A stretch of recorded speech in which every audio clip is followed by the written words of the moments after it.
Halo sahabat tani, kembali lagi di channel Petani Daerah 3T, tertinggal, terdepan, dan terluar.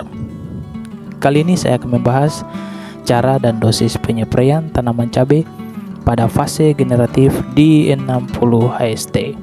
Tanpa berlama-lama, langsung saja kita simak video selengkapnya. Jangan di skip dan jangan lupa jempolnya, biar sahabat tani mendapatkan informasi yang berguna bagi kelangsungan tanaman cabai kita. Dalam budidaya tanaman cabai, pupuk memiliki peranan yang sangat vital, yaitu untuk menyuplai kebutuhan nutrisi agar pertumbuhan dan perkembangannya lebih optimal. Fase generatif sama dengan fase produktif, di mana terjadi pembentukan dan juga perkembangan kuncup-kuncup bunga, buah, dan juga biji. Proses penting yang berlangsung pada saat tanaman berada pada fase generatif meliputi pembuahan sel, pendewasaan jaringan, penebalan serabut, serta pembentukan hormon untuk pembentukan bunga. Sahabat tani, ini adalah kondisi tanaman cabai saya yang berusia 60 HST. Terlihat sudah banyak pembentukan bunga hingga sudah terbentuk buah-buah sejati walaupun masih muda. Ini menandakan bahwa tanaman cabai kita telah memasuki fase generatif. Itu berarti unsur fosfat dan kalium yang tinggi sangat dibutuhkan pada fase ini. Seperti yang telah disebutkan sebelumnya, unsur hara kalium dan juga fosfat menjadi unsur hara yang sangat penting yang dibutuhkan oleh tanaman pada saat fase generatif. Pupuk dengan unsur kalium dan fosfat seperti pada pupuk kalinet ini dapat membantu tanaman untuk menghasilkan buah dengan kualitas unggulan, seperti bisa menjadikan buah berukuran lebih besar, berat, berkulit tebal, dan juga warnanya mengkilat. Pengaplikasian pupuk kalinet ini sangat tepat pada saat tanaman berada pada fase pembungaan.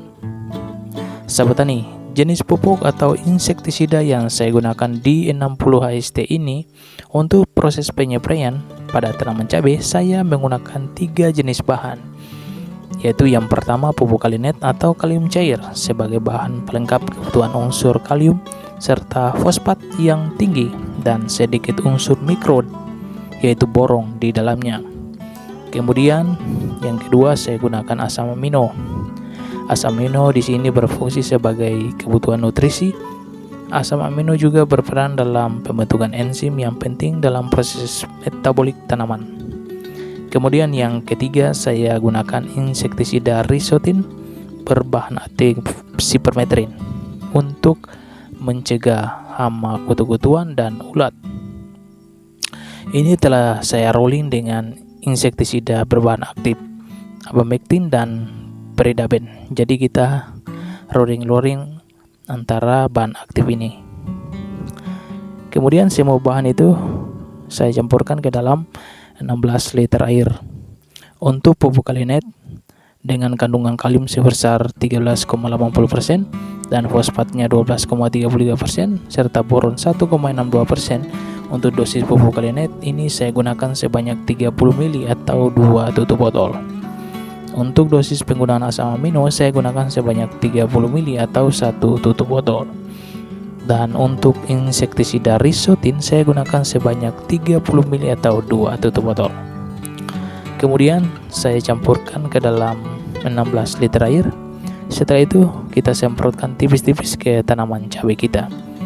Penyepraian saya lakukan secara perlahan dan merata agar bahan-bahan racikan benar-benar meresap ke tanaman lewat daun. Dan proses penyepraian ini saya lakukan pada sore hari.